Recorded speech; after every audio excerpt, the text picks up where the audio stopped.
I really think it comes down to just organization and preparation, and a big part of that is working in conjunction with the IT staff, the video staff, obviously your personnel staffs, and our coaches to make sure that number one, communication is where it needs to be as we're making selections, later on in April.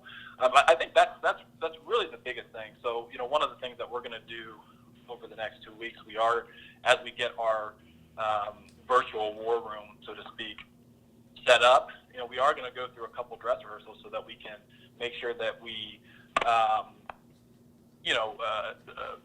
flesh out any trouble spots or things that we may not anticipate. Because the first time, doing this way, we don't want to be Thursday, day one of the draft. So we're going to be organized. We're going to be prepared. And really, we just want to get to the point where 2 weeks from now, it's all about execution, and and we're ready to go. Look, obviously, you miss a little bit of something with not being able to engage with people in person, but it really hasn't slowed the free agency or draft process from my perspective, and we've got we felt very prepared going into free agency, and we feel very prepared at this point in the draft process. So it's had its challenges, but we've navigated them pretty well. When you have to look at players, possibly drafting players that your doctors haven't looked at, what is that situation like?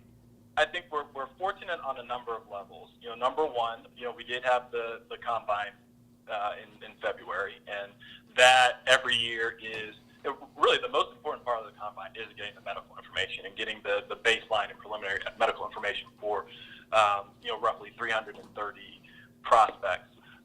The league has done a really nice job of really coming up with some protocols where essentially each team doctor is responsible for the check-in with some of the guys who weren't healthy in Indianapolis. So we are going to get some pretty good updated medical information on prospects who weren't healthy earlier in February.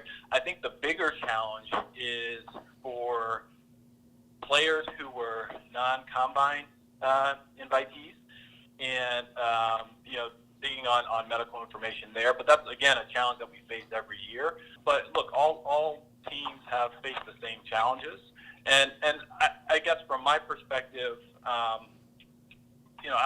we're going to be prepared and ready to go regardless of the circumstances, and I feel confident that we're going to have a very high-quality draft, and we have a really strong support staff that's been working through a number of creative and effective solutions that we've used already throughout the free agency and draft preparation process. So I have full confidence that we're going to be ready to go here in 2 weeks.